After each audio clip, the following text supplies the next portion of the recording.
আসসালামু আলাইকুম। আমাদের অনেক শুভাকাঙ্ক্ষী, তাদের অনেকের ফোন পেয়েছি কালকে থেকে এখন পর্যন্ত। অনেকে টেক্সট করেছেন, অনেকের ফোন ধরেছি, অনেকের ফোন ধরি নাই। মানসিকভাবে তো একটু নিশ্চিত বিধ্বস্ত অবস্থাতে আছে, অস্বীকার করার কিছু নাই। এখন প্রশ্ন হইল যে গতকালকে আপনাদের বাংলাদেশ সময় যখন দুপুর 12টা, আমাদের তখন এখানে আপনাদের এখানে যখন দুপুর এই রাত 12টা, আমার এখানে তখন দুপুর 1টা বাজে। তো আমার 1টায় আপনার 12টা বাজে। আমি রাত আপনাদের দুপুর 12টায় সম্ভবত কাছাকাছি একটা সময় সব শেষ আপনার করেছিলাম, লাইভ করেছিলাম। তারপরে ঘুমাতে গিয়েছি, পরিস্থিতি দেখলাম, বুঝে টুঝা যেটুকু বুঝলাম বুঝা তারপরে ঘুমাইতে গেলাম। ঘুম থেকে উঠা কিছুক্ষণ আগে লম্বা একটা ঘুম দিয়েছিলাম, উঠা নাস্তা টাস্তা করলাম। উঠা তারপরে চিন্তা করলাম যে আমাদের অনেক শুভাকাঙ্ক্ষী আছেন, তারা অনেক হতাশায় আছেন, তাদের জন্য কিছু কথা বলা দরকার। সেই সাথে যারা অনেক খুশি, যারা অনেক ধরনের মজার ট্রল করছে, তারপরে মজাক নিচ্ছে আর কি, তো এরকম কিছু লোকজন আছে, তাদের ব্যাপারে কিছু কথা বলার জন্যই আসলে আসা। ধরেন আজকে একটা নির্বাচন হয়েছে, এটা কিন্তু 1973 সালে নির্বাচন না, বাংলাদেশের মানুষের চোখের সামনে একটা নির্বাচন হয়েছে। আপনারে মনে করার কোনো কারণ নাই যে আমরা এই দেশে ভেসে এসেছি, আমাদেরকে এই দেশের মানুষ চিনে না, আমরা এই দেশের মানুষ, আমরা কি বলতে চাই, কি বলেছে, কি বুঝাইতে চেয়েছে সেটা মানুষ বুঝে না, এটা মনে করার কোনো কারণ নেই। চোখের সামনে যা হওয়ার হয়েছে, যেটা হয়েছে, আজকে যেটা বলছি কালকে সেটাই বলবো, আগেও সেটাই বলেছি, ওই জায়গাতেই থাকবো। আপনার মনে করে লাভ নাই যে কালকে তারেক রহমানরে যারা গালাগালি দিয়েছে, লন্ডনে আছে, চেনে না, এখানে বসে আপনার এই বিরিয়ানির দোকান থেকে টাকা খায়া তারপরে তারা এখন যায়া এই ফেসবুকে পোস্ট মারে, নানান ধরনের মজা টজা করে। আরে বেটা, জামাত ইসলাম ফেল করেছে না পাশ করেছে, এটা দিয়ে আমার কোনো লাভও হবে না, আমার ব্যক্তিগত কোনো লসও হবে না। এই দেশের ক্ষতি হয়েছে। চোর, বাটপার, দুর্নীতিবাজ এরা যদি দেশ চালায়, সেই দেশ কোনো দিন ভালো চলবে না। অনেক মানুষই অনেকেই বলেন যে ভাই আপনি সরাসরি কেন বিএনপির বিরুদ্ধে হঠাৎ করে গেলেন, আপনি তো বিএনপির লোকই ছিলেন। ভাই আমি আওয়ামী লীগের সময় আপনাদেরকে একটা জিনিস বলেছে, আমার কিন্তু ভাই দুর্নীতি নিয়ে কোনো সমস্যা না। এই যে বিএনপিতে দেখেন না, আপনারা লেখা দিলাম যারা অনেক মজা টজা করছেন না, অনেক খুব ভাবসাব নিচ্ছেন, এমপি হয়েছেন। এবারটা এমপি হওয়ার উদ্দেশ্যটা কী রে তোর? তুই চুরি করার জন্য, জাস্ট চুরি করার জন্য এমপি হয়েছিস। উপর শ্রেণীর এই চোর, তোর সন্তান একটা এমপি, চোখ বন্ধ করে বলে দিবেন বিএনপি কিংবা আওয়ামী লীগের, চোখ বন্ধ করে বলে দিবেন ও যদি এমপির ছেলে হয় ও চোর। ওর পেটের মধ্যে পাড়া মারলে চুরির টাকা বের হবে, চুরির ভাত বের হবে, খাবার বের হবে। ও যে গাড়ি চড়ে সেটা চুরির টাকার, এই বাংলাদেশের জনগণের চুরির টাকা দিয়ে। ওর বাপ এত টাকা বেতন পায় না যে ছেলেরে অস্ট্রেলিয়া, ইউকে, ইউএসএ সেখানে নিয়ে পড়াশোনা করায়। সব এমপিদের ছেলেমেয়েরা বিদেশে পড়াশোনা করে, সবার, একজনও বাদ নাই। কিছু হইলেই তারা বিদেশে টাকা পয়সা কেমনে পাঠাবে, পোলাপান্ডে কেমনে বিদেশ পাঠাবে, আর পাতলা পায়খানা, হাঁচি কাশি যাই হোক, তারা সিঙ্গাপুর, থাইল্যান্ডে গিয়ে ট্রিটমেন্ট নেবে। এটা কমন জিনিস। টাকাটা কোত্থেকে আসে? তোরা চোর, বাংলাদেশে এই চুরি করে তারপরে রাজনীতি করে। কিন্তু এটা নিয়ে কিছু বলতাম না, কারণ চুরি করে আপনি যদি নাকি এখন থামাইতে যান, এটা থামাইতে পারবেন না। বা এটা একদম ইস্টাবলিশ হয়ে গিয়েছে যে এরা চুরি করবেই, এটা এইভাবেই চলবে। কালকে একজনকে আমি বলছিলাম যে যে কোনো এক পুলিশ অফিসারের আপনার সাথে কথা হচ্ছিল, আমি তার বললাম যে ভাই, ওনার সাথে কথা বলার সময় ভাবি আবার পাশে থেকে বলছে যে ভাই কী অবস্থা, সেই মাঝে মধ্যে কথা টথা হয়। তা আমি ভাবি সালাম, এই ভাই তো ভোটটা দিবে না, দাঁড়িপাল্লায় আপনি কিন্তু দিবেন। তো উনি এই বলল, ওনার হাজব্যান্ড আমার আবার বলল যে কয় ভাই আমরা দাঁড়িপাল্লায় ভোট দিতে পারবো না, এটা আমাদের এই উপরের একটা হয়েছে, সিদ্ধান্ত হয়েছে যে আমরা এই দাঁড়িপাল্লায় ভোট দেবো না, ধানের শীষ। আমি বললাম ভাই কেন এটা এত হইলেন? কয় না ভাই আমরা এটা যদি তার দাঁড়িপাল্লা যদি আসে তাইলে আমাদের সমস্যা হবে। মানে বুঝছেন তো, ওই ঘুষ খাবে, ওইটা ও একদম এই মাইন্ডের ভিতরে, মাথার ভিতরে ঢুকিয়ে রেখেছে যে ও ঘুষ খাইয়েই মরবে, ও ওর ঘুষ দিয়েই চলতে হবে, ও সৎ হবে, এই চিন্তাভাবনা ওর মাথার ভেতরে নাই। এ নাকি তার আরও ঊর্ধ্বতন কিছু অফিসার সহ নাকি তারা এই করেছে, না জামাত ইসলামরা আসতে দেওয়া যাবে না। এই হয়েছে গিয়া মানে বাংলাদেশের অবস্থা। এই জায়গা থেকে আপনি রাতারাতি চলে আসবেন, এটা সম্ভব না। এরা করে, আরে বাবারে বিএনপি এসেছে, বিএনপি তোর সমস্যা কি? তোর লাভটা কি? ধান্দাবাজি করবি এখানে বসে বিরিয়ানির দোকান থেকে টাকা খাইতি, এখন ওইখানে যায় বাংলাদেশে যায় 5 স্টার হোটেল, ওই যারা টেম্পু থেকে টাকা টুকা উঠাবে ওদের কাছ থেকে তোরা চান্দা নিয়ে খাবি। এটাই তো একটা টেলিভিশনে যায় না বসবি, এরপরে ওইখান থেকে বসে তারপরে ধান্দাবাজি করবি বিভিন্ন জায়গায়। তোর এই যে এমপির কাছে যে এলাকার পোলাপান যে যায় টাকা পয়সাগুলি দেয়, এটা কিসের টাকা? যে ভিক্ষা করে ওর টাকাও তোদের পেটে যায়। এই যে এমপিদের পোলাপান যারা আছিস, তোদের পেটের মধ্যে ভিক্ষা করে ফুটপাতে বসা ল্যাংরা খোড়া যেসব মানুষ যাদেরকে আল্লাহ কোনো না কোনো কারণে প্রতিবন্ধী বানিয়েছেন, এরা হালাল ইনকাম করে। ভিক্ষা হালাল, কিন্তু খুব নিম্নমানের হালাল, কিন্তু হালাল, এটা হারাম না। সেই মানুষের টাকা তোদের পেটে আসে, কারণ ওই যে ভিক্ষা করে না, ওরা কিন্তু চাঁদা দেয়, চাঁদা না দিয়ে কেউ বসতে পারে না। এই চাঁদার এই টাকাও তোদের পেটে। সো এমপিদের তোরা এই এমপি হয়েছিস, এই আবার ভোট চুরি করে এত খুশি হয়ে তারপরে এত ভাল লাগে কথা বলতে। আরে বাবারে মনে হয় বিরাট একটা ব্যাপার, বা কি ভাই কি হইলো, আরে বাবা বিশাল ব্যাপার। কি করবি? চুরি করবি? কোনো ভালো উদ্দেশ্য আছে? একজন এমপি বল আমার বিএনপির একজন এমপি আছে যার কিনা উদ্দেশ্য আছে আসলে দেশের এই করা, দেশের সেটা মারা। এরা এই যে কথা বলে দেশের মানুষের জন্য কিছু, আল্লাহর পর সালারা, তুই মানুষের জন্য যদি কিছু করতে চাইতি তো সম্পত্তি কমে? কোনো এমপির সম্পত্তি কমে জীবনে কোনো দিন? ওই এমপি হইলে ওর যদি 5 কোটির মালিক হয়, পরের বছর এই হলফনামার মধ্যে যাই করে। এই হইল গিয়ে অবস্থায় এই হলফনামাটা নিয়েও এই ইউনূসের সরকার এই শয়তানি করেছে। আওয়ামী লীগের সময় হলফনামাগুলো অনলাইনে দেখা যাইত। কয়েকদিন আগে এই নির্বাচন কমিশন আসার পরে হলফনামাগুলো সব বন্ধ করে দিয়েছে। বন্ধ করেছে কেন জানেন? 2018 সালে এইবারের অনেক বিএনপির প্রার্থীদের হলফনামা ওইখানে ছিল। ওই সম্পত্তির হিসাব এই 1.5 বছরে তো মিলবে না। এই 1.5 বছরে তো এক একজন আঙুল ফুলে কলা গাছ হয়েছে, এগুলো তো মিলবে না। তো না মিললে কি হবে? না মিললে তাইলে দেখে ফেলবে, বুঝে ফেলবে, ইচ্ছা করে খুব উদ্দেশ্য প্রণোদিতভাবে সেই ইয়েটা ওইখান থেকে সরানো হয়েছে হলফনামাটা। রেজাল্টটার আমি যখন কিনা 12টা পর্যন্ত আপনাদের করলাম, ঘুমাইলাম, তখন পর্যন্ত আপনাদেরকে আমি সব শেষ ইয়েতে লাইভে বলেছিলাম যে প্রথমে চারিদিক থেকে দাঁড়িপাল্লা রেজাল্ট আসা শুরু করেছে। আমার 2-1 ফোন করেছে মানে মজা করার জন্য, ভাই টিকিট করেন, দেশে আসতে হবে এই সেই। আমি বললাম ভাই দেখেন এখনও বহুত খেলা বাকি আছে এখানে, এত ইজি না জিনিসটা। এখনও ন্যাশনাল ইন্টারন্যাশনাল ডিপ স্টেট, তারপরে হইল গিয়া উত্তর পাড়াটারা যা আছে সব মিলে তারপরে বহুত হিসাব আছে। তখন নির্বাচন কমিশনের যে অ্যাপসটা আছে সেখানে দেখাইলো সব শেষ। ওরা দেখিয়েছে দাঁড়িপাল্লা 17 আর ধানের শীষ 12।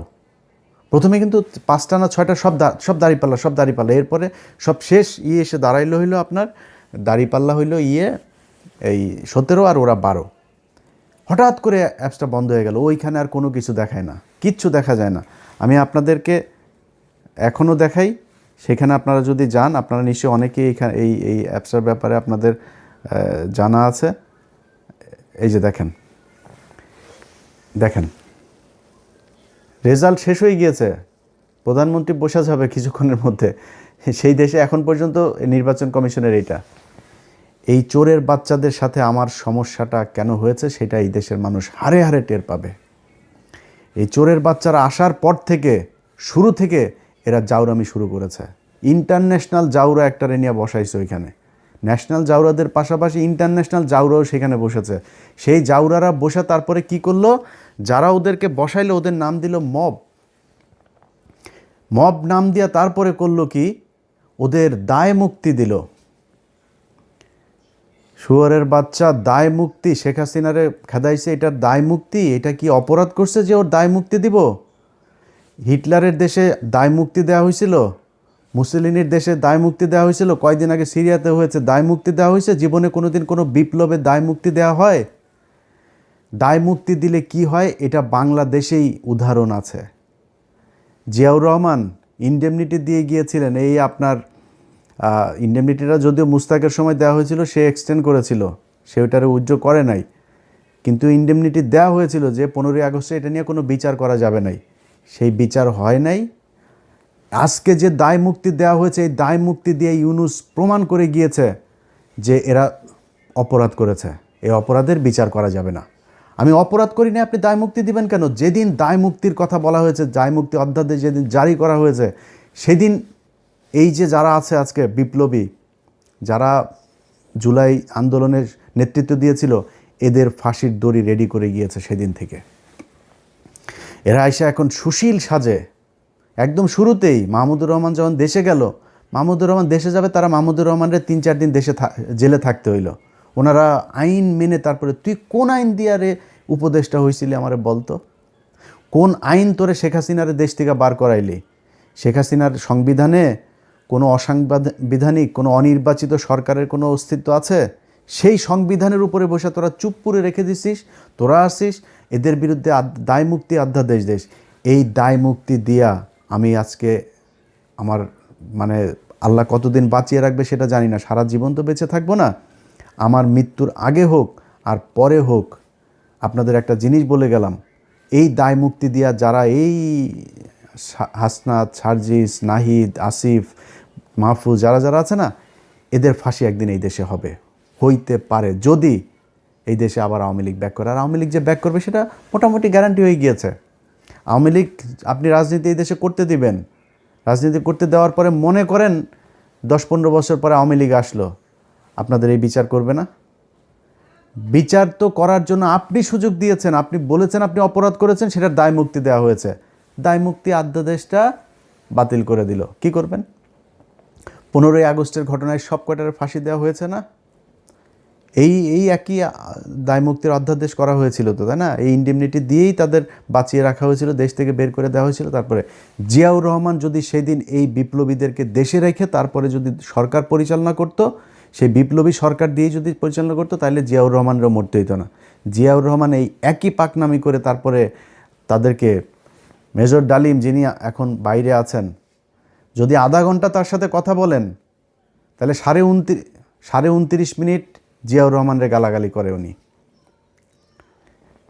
বিশাল ক্ষোভ তার, প্রচণ্ড ক্ষোভ, অনেক ঘৃণা আমার দেশের প্রতি। কারণ এই দেশ তারা বাঁচিয়ে গিয়েছেন, এই বীর যোদ্ধাদেরকে আমাদের দেশের মানুষ সম্মান করতে পারে নাই, এই জন্য আজকে দেশের এই অবস্থা। আপনারা এখন দাঁত কেলায়া তারপরে হাসেন, আরে বাবা রে বাবা রে বাবা, কত নির্লজ্জ হইলে একটা মানুষ। আরে বেটা, মানুষ জানে না আমরা কারা, আমরা কি কথা বলি আমরা জানি না। তো একজন আমার একটু আগে বলতেছে যে ভাই আপনি বিএনপির বিরুদ্ধে একদম এইভাবে অলওয়ে কেন গেলেন? এবারটা বিএনপির বিরুদ্ধে যাই নাই, বিএনপি যে চাঁদাবাজি করে, চাঁদাবাজি করেই খাবে, এটা আমরা জানি। আমি আওয়ামী লীগ আমলে বলেছি এই কথা, যে বিএনপি যদি 15 বছর সুযোগ পায়, তাহলে আওয়ামী লীগের চেয়েও ভয়ঙ্কর অবস্থা ধারণ করবে দুর্নীতির দিকটা। খালি জিয়া পরিবারের প্রতি সম্মানটা কেন? জিয়া পরিবারের প্রতি সম্মান একটাই কারণ, সেটা হচ্ছে যে ভারতের বেলায় তারা এই ভারত তার বাবাকে মেরেছে, ভারত তার মাকে মেরেছে, হইতে পারে এই ভারতের হাতে তারও মৃত্যু হবে। সো এই ভারত আপনার তার পরিবারের শত্রু। পারিবারিকভাবে তারা ভারতের বিরুদ্ধে সবসময় অবস্থান নিয়েছে, তাদের ভিতরে একটা দেশপ্রেম আছে, যেই কারণে আমরা এদের প্রতি একটা আমাদের সফট কর্নার আছে, তাদের প্রতি একটা সম্মান আছে। কিন্তু এখন দুর্নীতির কথার কারণে তো আমরা তার কাছ থেকে এই বিএনপির বিরুদ্ধে এইভাবে দাঁড়াইনি। কেন দাঁড়িয়েছি? তিনি হঠাৎ করে এসে এখন বলছেন শেখ হাসিনার পরিবারের লোকজন চাইলে রাজনীতিতে ফিরবে। তারপরে আপনার হইলে আওয়ামী লীগ নাকি ওনাদের ভাই ভাই, নির্বাচিত হইলে সব মামলা তুলে নেবেন। আওয়ামী লীগের লোকজনের প্রতি কোনো ক্ষোভ নাই, তাদের কোনো কিছুই হবে না। তো সেটা যদি হয়, এখন হয়েছে, এখন সেটা হয়তো হবে। তো তাহলে তো এটা আমাদের সমস্যা। আমরা তো এই আওয়ামী লীগ আর ইন্ডিয়ার জন্যই তো আমরা এত কিছু করেছি। আমি যে আমার নিজের পরিবারের এই যে এতটা বছর নষ্ট করলাম, কেন? আওয়ামী লীগ আর ভারতের কারণে। আপনি সেই আওয়ামী লীগ তো মানে এটা সেপারেট কিছু না, Awami League itself India. So আপনি আওয়ামী লীগকে আনবেন আর ইন্ডিয়া আসবে না, বিষয়টা তো এরকম না। যেই কারণে আপনাদের পক্ষে থাকার কোনো সুযোগ ছিল না, এবং আজকে নাই, এখান থেকে ফিরে না আসলে সামনেও থাকবো না। আপনার মনে করার কোনো কারণ নাই যে ওই বিরানি আলমদের মতন আপনার 5 বছর আগে বলবো যে তারেক রহমান লন্ডনে কে যেন ওই যে ভাবসাব নিয়ে কথা বলছে না আপনার ওরা, এখন তারেক রহমানের পা চাটে। এটা ইলিয়াসরে দেওয়া হবে না, এটা আপনারে দেওয়া হবে। এই ইলিয়াসের পেটের মধ্যে হারাম ঢুকানো বহুত কঠিন জিনিস, সো ওইটা আপনাদের দেওয়া হবে। আপনারা হাসি খুশি তারপরে এখন খুব মজায় থাকবেন, মজা। এটা আপনারা জন্ম নিয়েছেন অসৎ পয়সা, হারাম টাকা, মানুষের কুকুরের মতো লাথি উষ্টা খায় তারপরে তার পায়ে চাপা ধরে বসে থাকার জন্য। আমাদের এই জন্য জন্ম হয় না। আল্লাহ যেন ওই রাস্তায় জীবনে কোনো দিন না নেয়। জীবনের সবচাইতে খুব খারাপ পরিস্থিতির ভেতরে দাঁড়ায়ও নিজের আদর্শ যেটা ওইটা ধরে রাখবো। এইটা সারা জীবন করব, আজকে করছি পরেও করব। জামাত ইসলাম আজকে হেরে গিয়েছে না, হারানো হয়েছে তাদেরকে। এই জামাত ইসলামের খুব খারাপ ভয়ঙ্কর পরিস্থিতিতেও ছিলাম, সামনেও থাকবো যতক্ষণ পর্যন্ত দেখব যে না এই লোকগুলি সৎ। আমার যদি আপনি এখন ইন্ডিয়ার বিষয়টা না আনতেন, আমি বিএনপির সাথে জামাতের বিষয়টা এইভাবে করতাম না। কিন্তু যেহেতু আমি নিজের চোখে দেখছি এই দেশের, এই ভারতের হাত থেকে আমার শত্রু, ভাই পৃথিবীতে আমার কোনো শত্রু নাই, আমার শত্রু একটাই, সেটা হচ্ছে ভারত।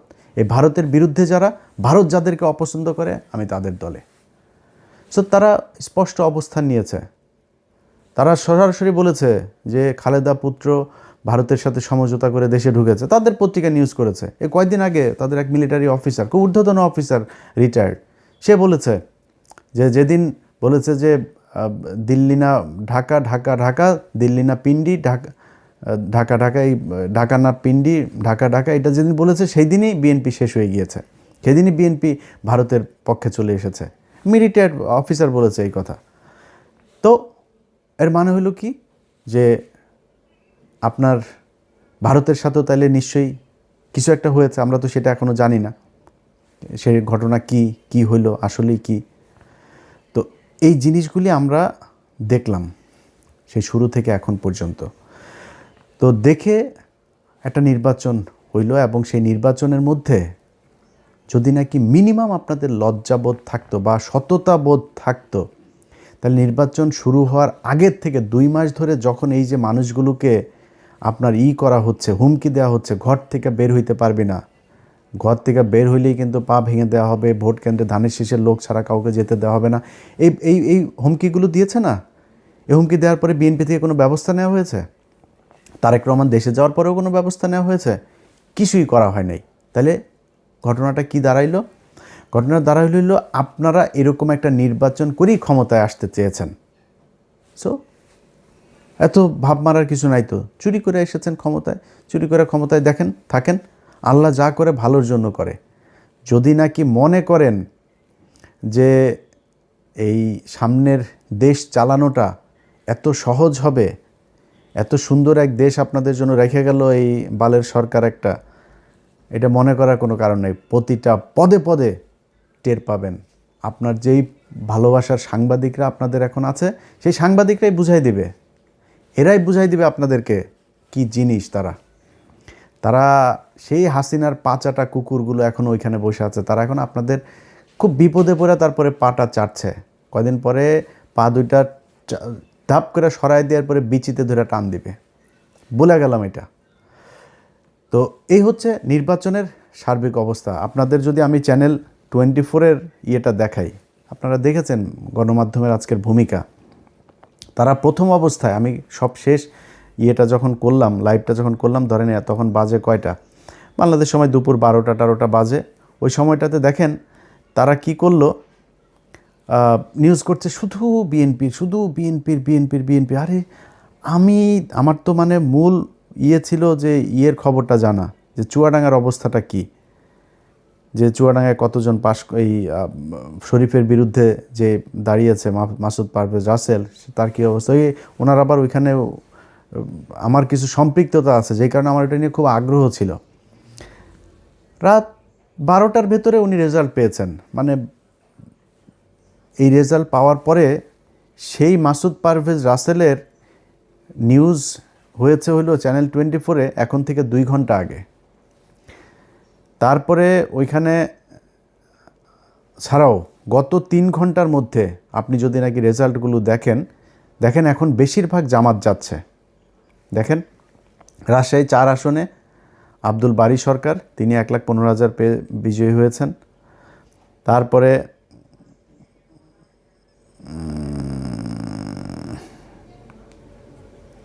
তারপরে ধরেন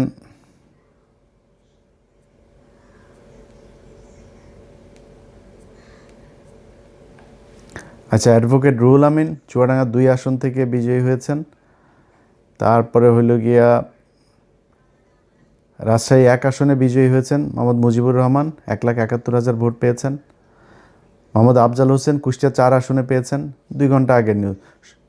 কুষ্টিয়া 3 আসনের বিজয়ী হয়েছেন মুফতি আমির হামজা। তারপরে ঢাকাতে দেখেন, ঢাকাতে এই খবর তারা বহু আগে পাইতো, ঢাকার রেজাল্ট বেরোইতে কেন এত সময় লাগবে। আতাউর রহমান বাচ্চু নড়াইল 2 আসনে পেয়েছেন দাঁড়িপাল্লা। তারপরে আপনার নামগুলো মনে রাখেন। তারপরে দাঁড়িপাল্লার অধ্যক্ষ আব্দুল হালিম বাগেরহাট 4 আসনে পেয়েছেন।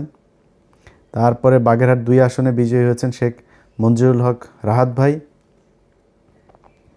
ঢাকা 5 আসনে দাঁড়িপাল্লা বিজয়ী হয়েছেন। দেখেন ঢাকা 5 আসনে কেন এখন রেজাল্ট আসতে হবে? 3 ঘন্টা আগে রেজাল্ট দিয়েছে সিরাজগঞ্জ 4 আসনে রফিকুল ইসলাম ভাই। তারপরে হইল গিয়া ওই যে হাবিবুর রহমান নামে বাটপার আছে যে একটা, এই বাটপার ফেল করেছে আবু তালেব মণ্ডল ভাইয়ের কাছে পাবনা 4 আসনে। তো এনারা এই খবরগুলো এখন দিচ্ছে। আপনাদের মনে আছে শুরুতে যখন তারা বিএনপির খবরগুলো সব দিচ্ছে, আমি আমার সব শেষ লাইভ যেটা করলাম, আমি আমার লাইভে এই নামগুলো বলে গিয়েছি না? এই যে রাহাত ভাইয়ের নাম বলে গিয়েছি না? এই যে চুয়াডাঙ্গা 2টা আসন, এই যে মুফতি আমির হামজা সহ কুষ্টিয়া 3টা আসনের কথা, বাগেরহাট আসনের কথা, এগুলো বলে গিয়েছি না? সেই রেজাল্ট এখন আসছে। কেন আসছে? এখন কেন আসছে? এখন ওনাদের যেই মানে লিমিট যেটা ছিল সেই লিমিট পূরণ হয়ে গিয়েছে। টার্গেট পূরণ হয়ে যাওয়ার পরে এখন গড়পড়তা এখন যা এখন যে যেমনি লবিং টবিং করে যার মতো করে পারছে সেই সেটা নিচ্ছে। তো এখন আবার একদম না দিয়ে তো আর পারা যায় না। যে জায়গায় পারেই না, ওই পোলিং এজেন্ট যারা ছিল তারা কোনোভাবেই নাসুর বান্দা হয়ে তারপরে দেখছে যে এটা ঝামেলা করা যাবে না, ওই জায়গাগুলোতে এখন আসন দিয়ে। আর এখন তো আসন এই কটা আসন তো দিতে হবেই, 2/3 হয়ে গিয়েছে, আর কি দরকার? এইভাবে নির্বাচনটাতে করা হয়েছে। তো এরপরে এখন সারা দেশের মানুষের ধরেন একটা ক্ষোভের জায়গা আছে। যেমন আমি নিজে ঢাকা শহরের অনেক জায়গায় অনেক অনিয়ম, সারাদিন বহু অনিয়ম হয়েছে, অনেক জায়গায় এজেন্টকে থাকতে দেওয়া হয় নাই, অনেক জেলাতে পুরো মানে সব কেন্দ্র দখল করে তারা করেছে। কোনো টেলিভিশন পত্রিকা সেগুলো নিউজ করে নাই, কিন্তু জামাত ইসলামও দলগতভাবে সেটার কোনো প্রতিবাদ সেরকম শক্তভাবে করে নাই এবং সেটাকে পাত্তাও দেয়নি। তো আমি মনে করেছি হয়তো জামাত ইসলাম যেহেতু তাদের তো নিশ্চয়ই লোকজন আছে, তারা নিশ্চয়ই ওই হিসাব রাখছে যে কোথায় কি হচ্ছে, যতটুকু সহনশীলভাবে তারা সেটা করছে। কিন্তু না, পরে দেখা গেল সেই ইয়েগুলোতে, যেমন আপনার ভোলাতে যে অধ্যক্ষ আপনার নজরুল ইসলাম, দেখেন তাকে মানে একদম জোর করে হারানো হয়েছে, তারপর অনেক ভোট পেয়েছে খুব কাছাকাছি ব্যবধানে। আপনার এই যে ভোলার আরেক আসনে ওই যে হাফিজ গিয়াসউদ্দিন আল মামুন, হাওয়া ভবন মামুনের যেই ভাই হাফিজ ইব্রাহিম, খুব কাছাকাছি ব্যবধানে সে জয়ী হয়েছে। কত মানুষ ভোট দিয়েছে ওইখানে। ত্রাসের রাজত্ব, মানুষকে ঘর থেকে বেরোতে দেয়নি। সকালবেলা গিয়ে আগের দিন রাতে গিয়ে বলে এসেছে যে পাড়ায় যে মানুষগুলি দাঁড়িপাল্লায় ভোট দিবে তারে ভোট দিবে না এরকম জানে, সবাই বাড়িতে গিয়ে হুমকি দিয়ে আসা হয়েছে। আমার যে ফেসবুকে আপনারা এই ভিডিও দেখছেন, এই ফেসবুক পেজের মধ্যেই দেখবেন কত শত ভিডিও আমি আপলোড দিয়েছি। এগুলো কি কোনো অনিয়ম না? কিন্তু জামাত ইসলাম আমি জানি না ওনারা এটার কোনো প্রতিবাদ করে নাই। এখন এই মুহূর্তে আমি আপনাদেরকে পাবলিক পারসেপশন শোনাই। মানুষ যারা আপনাদেরকে ভোট দিয়েছে, ভাই আপনারা এখন মাপ করে দিচ্ছেন, আপনারা এখন এটার নিয়ে কিছুই বলবেন না, কিছুই আপনাদের কোনো ক্ষোভ নাই, যা পেয়েছেন আলহামদুলিল্লাহ, এটা যদি বলেন। হ্যাঁ, আমি জামাতের যে বক্তব্য, সেই বক্তব্য হয়েছে যে ওনারা বলছেন যে ইলিয়াস আমরা কোনো ঝামেলায় যেতে চাচ্ছি না, আমরা যদি ঝামেলায় যাই তাহলে তৃতীয় পক্ষ এটার সুবিধা নেবে। ভাই তৃতীয় পক্ষের সুবিধা নেবে কোনো সমস্যা নাই, তাহলে আপনি সব মেনে নেবেন নাকি? আপনাকে তো প্রতিবাদটা করতে হবে, আপনাকে তো জানাইতে হবে যে আমরা ভোটটা এই কারণে আমরা মেনে নিচ্ছি, কিন্তু মেনে নিলেও আপনারা এই অন্যায়গুলো করেছেন, এটা ভবিষ্যতে আমরা মানব না, কিংবা এটার কি চাই, একটু কথা তো বলতে হবে জামাতরাই। কিন্তু জামাত সেটা বলে না, এটা জামাতের ব্যাপার, জামাত কি করবে। কিন্তু আমি শুরুর থেকে একটু বলি যে জামাতের সাথে যখন এই জোটটা হয়, এই জোটের সময় নানান দেন দরবার একবার আসে যায় যায় আসে, এনসিপিও বিএনপির সাথে জোট বেঁধে ফেলে, এরকম অবস্থা আর কি, হুমকি দেয়, বুঝছেন। তো এরা 30টা আসন নিল। ভাই 30টা আসন কি মনে করে নিলেন আমার বলেন তো একটু। মামুনুল হক 20 আসন, তারা 50 আসন দিতে হবে। তারপরে এ গ্রেড প্রার্থী ওই যে রেজু ফজু চরমনার এই মাতালটা 150 আসন চেয়েছে, মানে ওনারে 150 দিতে হবে। জামাতের নেতৃত্বের জোটে জামাত 100 আসনে করবে, আর অন্যান্য যারা জোটের সঙ্গী আছে তাদেরকে বাকি 50টা। কি শিয়ালের ভাগ বুঝতে পারছেন।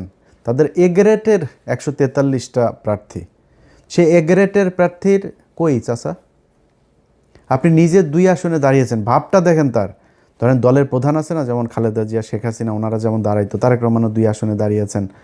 তো এই দলের প্রধান হইলে আবার 3টা 4টা, আমি জানি না এটা কেন করে, তো 3টা 4টা 5টা আসনে এরকম দাঁড়ায়, এটা আমাদের দেশের বোধহয় রেওয়াজ এরকম। তো উনি ওই ভাবটা ধরতে গিয়েছে, উনি একা 2 আসনে দাঁড়িয়েছেন। ওরে বাবা রে বাবা, 2 আসনে দাঁড়িয়ে 2 আসনে উনি হেরে গিয়েছেন। কত বড় এ গ্রেডের ক্যান্ডিডেট আপনি, দলের প্রধান, আপনি বুঝেন। একটাও পায় নাই। বলছিলাম না, আরও অনেক দিন আগে বলছিলাম না, এই 2টার একটাও পাশ করবে না, একটাও পাশ করে নাই। 143 আসন কই, চাপ দিয়া জামাতের কাছ থেকে নিতে হবে। এই একই চাপ দিয়া যখন চরমনায় চলে গেল, মামুনুল হক হুজুর সেই চাপটা দিয়া এই সুযোগটা কাজে লাগায় কতগুলি আসন নিয়ে নিল। ভাই আপনার সবগুলি আসনে এই যে এনসিপির পোলাপানগুলো, তাদের একটারও টাকা পয়সা নাই তো, এদের জামাতের টাকা পয়সা দিয়া তারপরে বিভিন্ন মানুষজন তাদের সাহায্য সহযোগিতা করে তারপরে তাদের নির্বাচনের খরচটা জোগাইল। তা আপনার তো নাই, আপনি 30টা নিলেন কেন? এদের অনেকেই আছে যারা টাকার অভাবে অনেক সমস্যায় পড়তে হয়েছে। তা আমি নিজে যতটুকু পেরেছি, এরে ওরে না তারে বলে টলে এরকম আমি নিজে থেকেও বলেছি অনেককে, তা এরা হয়েছে। তারপরে জামাত ইসলাম তো তাদের সহায়তা করেছেই। তো এইভাবে তো আপনি 30 আসন নিলেন কেন? এই যে চুয়াডাঙ্গা 1 আসনে, এটা আমার ইস্যু। আমি এই শরীফকে নিয়ে 15 মিনিটস করেছিলাম। বিশাল চাঁদাবাজ, ধর্ষক, একটা মেয়েকে ধর্ষণ করে, তারে ভুয়া বিয়ে করে তারপরে শারীরিক সম্পর্ক করে মেয়েটারে তারপর ছেড়ে দিছে। সেই মেয়েটা যখন তারা চাপ দিছে, তারা মাদকের আসামি বানায় জেলখানা, এখনও জেলে আছে সেই মহিলা। সেই মহিলা একজন বিএনপির কর্মী, তার ভাই বিএনপি আওয়ামী লীগের সময় অনেকবার জেল খেটেছে, অনেক নির্যাতন সহ্য করেছে, অনেক মামলা আছে তার নামে। সেই ছেলেটার বোনটাকে আপনার, ওর বোনটাও জামাত এই বিএনপি করতো, একই সাথে রাজনীতি করতো, গান গায় মহিলা। সেই গানের শিল্পীটাকে আপনার জেলখানায় নিয়ে রেখে দিয়ে এখনও সে জেলে। এগুলোর কারণে আমি বিএনপিকে, আমি তারেক রহমানকে বলেছি, বিএনপির সর্বোচ্চ নীতি নির্ধারণীর কাছে আমি এই চুয়াডাঙ্গা 1 আসনের এই প্রার্থীর, আমি কোনো নির্দিষ্ট কোনো প্রার্থীর কথা বলি না, বলছি এরে সরান। এটা নিয়ে বিএনপির সাথে এবার আমার প্রথম ঝামেলার শুরু। ওমা 5 দিন পরে তারে মনোনয়ন দিয়েছেন। এত ঘাটতারামো করা তো ভাই ভালো না, তাই না? তার মান দিয়া তারপরে কি করেছেন এখন দেখেন অবস্থা। এইখানে জামাত ইসলাম চেয়েছিল মোল্লা ফারুক নামে এক ছেলের দিতে, এর না আছে এলাকায় কোনো প্রভাব, না আছে কোনো ভোট, না আছে পরিচিতি, কিছু নেই, ঢাকায় থাকে। সে যায় আক্তারের বন্ধু, এই জন্য তারা জামাত ইসলাম দিবে। আমি জামাত ইসলাম বলছি যে ভাই এটা দিতে হবে, এটা আমার আসন, আমারে দিতে হবে, এটা আমি চাইলাম।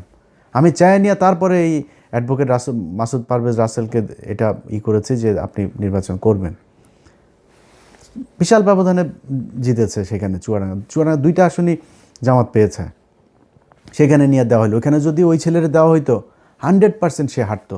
আমি আলেম সাহেব, নাম বলে আর চাকরি হারাইতে চাই না, আলেম সাহেব আপনার জোটের সঙ্গী বিএনপির প্রার্থীর কাছ থেকে মাত্র 1 কোটি টাকা নিয়েছে। 1 কোটি টাকা নিয়ে সিট বেঁচে দিয়েছেন তিনি। ঠিক আছে ভাই, আপনি করেন, আমি আমার মতো চুপচাপ থাকবো। এই হইল অবস্থা। তো আপনারা এই যে এতগুলো আসন নিয়ে তারপরে জামাত ইসলামের এটারে নষ্ট করলেন, এটা করা তো ভাই ঠিক হয় নাই। এটা করাতে আপনারও ক্ষতি হয়েছে, তাদেরও ক্ষতি হয়েছে। এই যে আজকে মামুনুল হক তিনি আপনার করছে, এই কান্নাকাটি করছেন, এখন তারা জোর করে করছেন। ভাই আপনার তো লোক নাই। আমি ঢাকা শহরের মতো জায়গায় অনেক জায়গায় শুনেছি যে মানে বেশিরভাগ সব জায়গাতেই 3জন 4জন করে তাদের লোক, এখানে এদের 1জন লোক, কোথাও লোকই নেই। তাদের বাইরে বুথ করা হয়েছে 3টা 4টা বুথ, তাদের বুথের ভেতরে পানি টানি খাবার টাবার বিরিয়ানি টিরানির অভাব নাই, আর শিবিরের ছোট্ট একটা বুথ। এইভাবে নির্বাচন করেছে। আপনার তো লোক নাই, আপনি যে দাঁড়াইলেন, আপনার কিছু টাকা পয়সা লাগবে না, আপনার লোকজন লাগবে না যারা কিনা সবগুলো কেন্দ্রে পাহারা দিবে, এটা পারেন নাই, যে কারণে সমস্যা হয়। সব জায়গায় ছড়ায়া ছিটায় না করে 2টা আসন নিতেন, 5টা আসন নিতেন, নিয়ে আপনার লোকগুলির সব এই 5 আসনে কাজে লাগাইতেন, তাহলে রেজাল্ট পাইতেন। আপনি তো করেন নাই সেটা। আপনাকে মানুষ ভোট দিয়েছে, ভোট আপনারে দেয় নাই, ভোট এই ধানের শীষের বিরুদ্ধে মানুষ ভোট দিয়েছে। এবার নৌকারে যেভাবে ঘৃণা করেছে, এবার ধানের শীষে 1.5 বছরে মানুষ ওই ঘৃণা করেছে, করে আপনাদেরকে ভোট দিয়েছে। এই দেশের মানুষের দোষ দেওয়া লাভ নাই। আপনাদের ভোট দিয়েছে, আপনারা সেই ভোট গণনা করে সেই রেজাল্টটা আপনারা ঘরে আনতে পারেন, এটা আপনাদের ব্যর্থতা। তারপরেও মন্দের ভালো হইল, এই দেশের মানুষ ভালো আর মন্দের মাঝখানে যেই দেয়াল, সেটা তারা চিনতে শিখেছে। যারা কিনা ভাবসাব মাইরা এখন মনে করেন ইনমিন কইরা তারপরে পারফিউম মেয়েরা সরকারি গাড়ি নিয়ে সংসদে যাবে, ভাই পেটটার মধ্যে, আপনার বাচ্চার পেটটার মধ্যে পাড়া দিলে ঘুষের টাকা, চুরির টাকা, পাবলিকের চুরির টাকা আমি আপনার ঘরে, তো ভাব ছুতান কেন?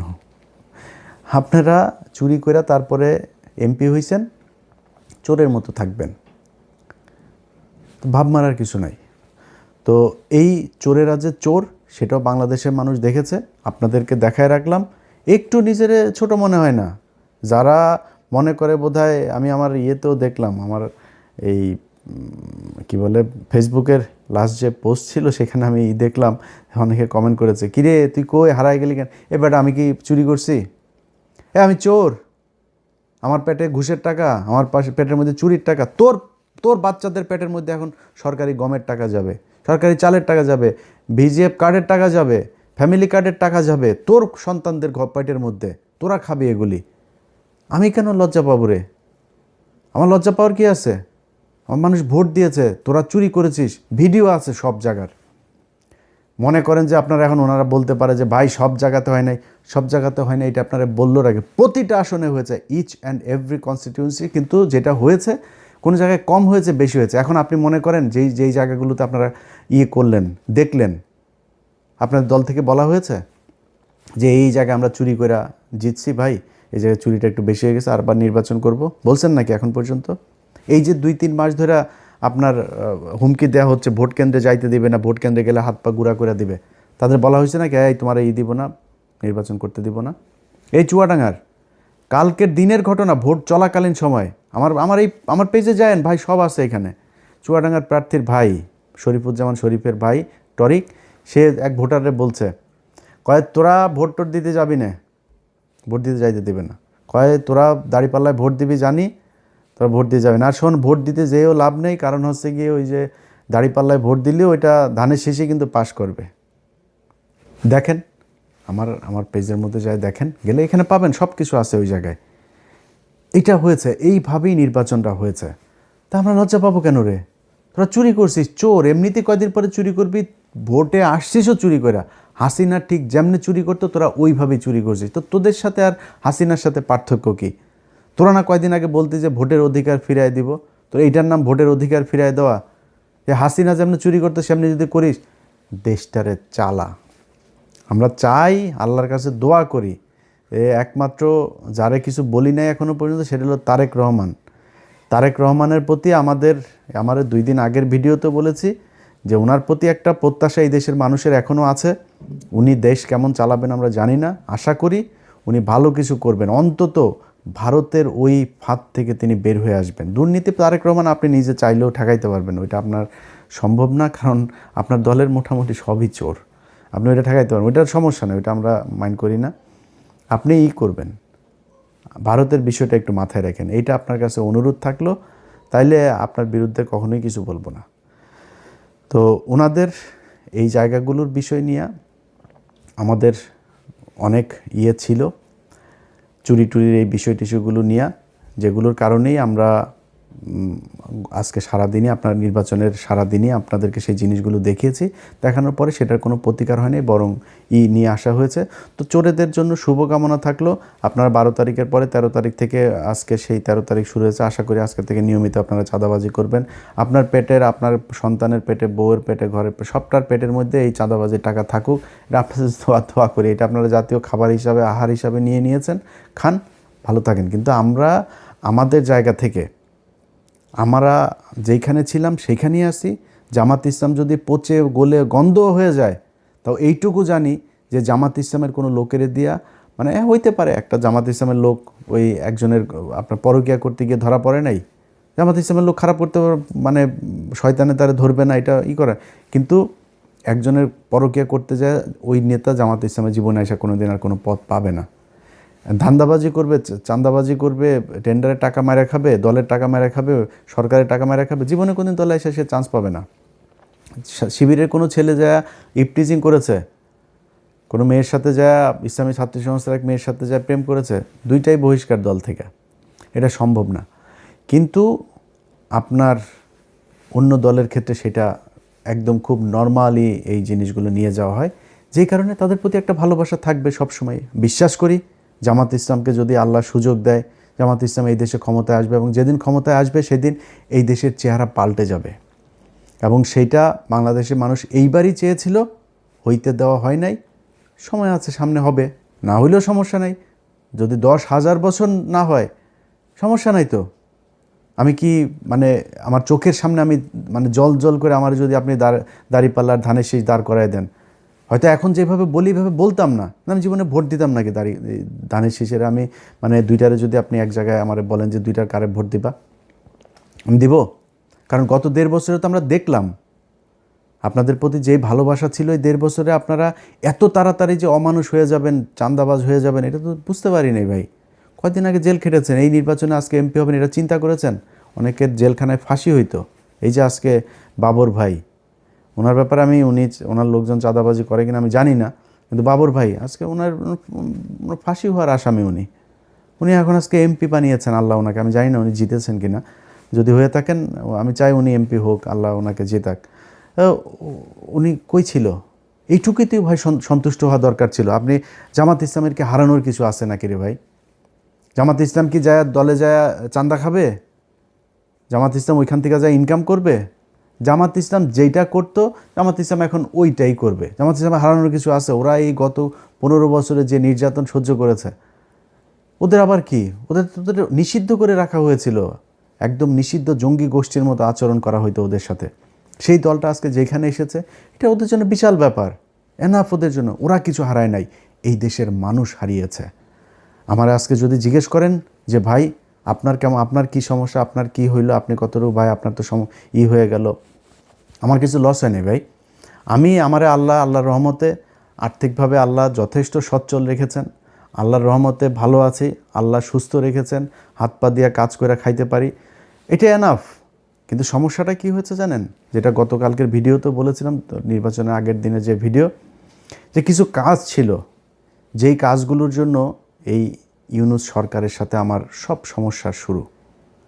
সেটা হচ্ছে এই যে বিডিআরের লোকগুলোরে তাদেরকে কথা দিয়েছিলাম যে ভাই যদি জামাত ইসলাম আসে আপনাদের জন্য সর্বোচ্চ করব। এই যে আলেমগুলো আছে, এই আলেমগুলোরে বলছিলাম তারেক রহমান আপনার কাছে একটা অনুরোধ করি, যদি কেউ পারেন আমি তারেক রহমানের সমালোচনা করলে যারা পাঠান তাদেরকে বলবো যে একটু তারেক রহমান রে ওগুলি না দেখায় এটা ওনারে বললেন যে একটু 2 মিনিটের জন্য একটু খোঁজটা নিতে। আমি জাস্ট আপনাদের ক্লু দিয়ে দেই। দেখেন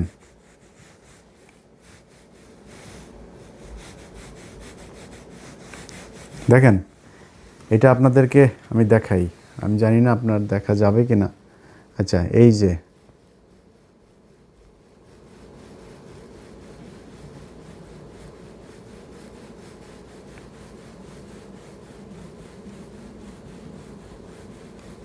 দেখেন কত লম্বা জিনিস। এই জিনিসটা যেটা দেখলেন না, আরও আছে, আরও অনেক আছে, আরও অনেক অনেক অনেক, প্রায় 1,500 মানুষের তালিকা এখানে। এই মানুষগুলো এখনও জেলখানায় আছে।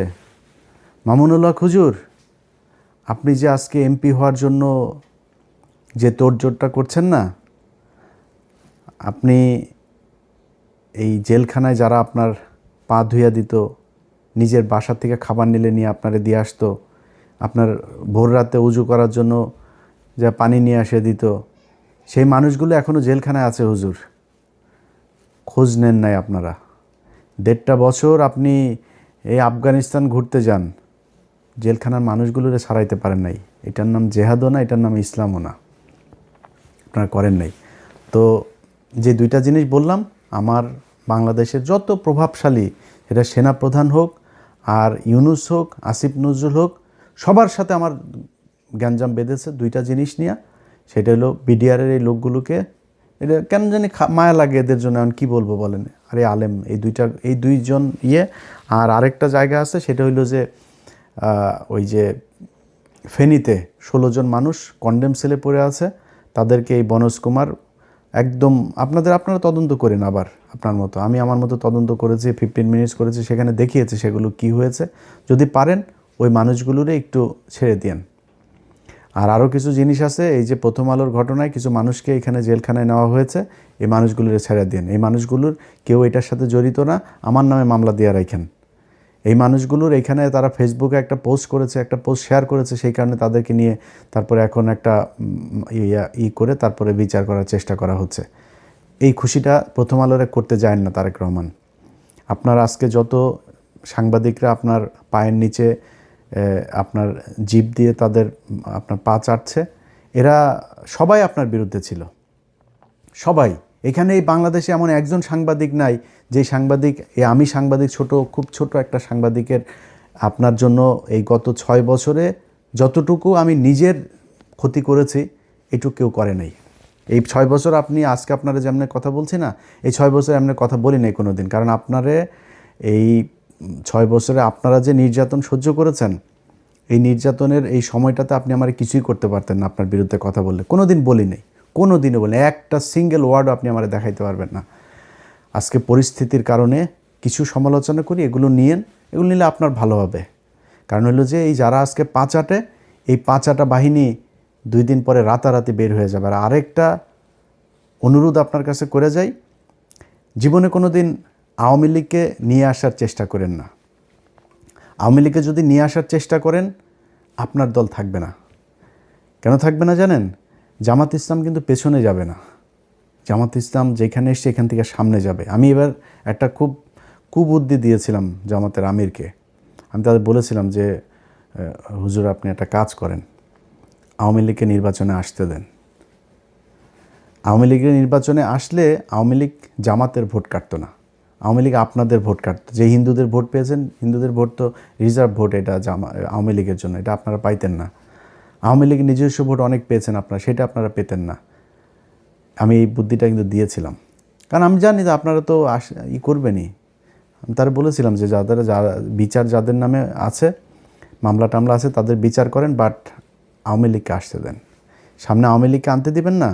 এই দেশে আপনাদের দুই চেতনার, আপনারাও তো নাকি 71-এর চেতনার দল, এখন আগে জানতাম না, এটা নতুন করে জানতে পারছি।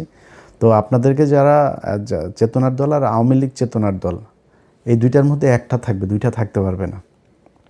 জামাত অন্য লাইনের, ওই লাইনের লোক যারা, তারা জামাতের পেছনেই থাকবে। যাই হোক, ভিডিওর শেষে বাংলাদেশের মানুষের জন্য একটা বাংলাদেশের মানুষের কাছে আসলে ক্ষমা চেয়ে নিচ্ছি যে আপনাদেরকে বিশাল স্বপ্ন দেখিয়েছিলাম, সেই স্বপ্ন বাস্তবায়ন করতে পারি নাই। কেন পারি নাই সেটাও আপনারা জানেন। আপনারা ভোট দিয়েছেন কি দেন নাই, এটা আপনি নিজেকে জিজ্ঞেস করেন। আমরা একটা নীরব বিপ্লব দেখেছি এই দেশে। মানুষ জোর করে এসে 6টা থেকে এসে আপনার ভোট কেন্দ্রে এসে দাঁড়িয়ে থেকেছে। মানুষ ঝগড়া করেছে ভোট কেন্দ্রের ভেতরে 8-10 জন বিএনপির ক্যাডারদের সাথে তারা তর্ক করে নিজের ভোট নিজে দিয়ে এসেছে, এগুলো আমরা দেখেছি। সো আপনারা আপনাদের দায়িত্ব পালন করেছেন। আমার আসলে দায়িত্ব তো, আমি তো আর কোনো রাজনৈতিক দল না, আমি মাঠেও নাই। আমার না বলবো জামাত ইসলাম দায়িত্বটা খুব ভালোভাবে, বোধহয় এই দায়টাও জামাত ইসলাম আমার মনে হয় তারা নেবে, এবং আপনাদের কাছে জামাত ইসলামও নিশ্চয়ই এই ক্ষমাটা চাবে।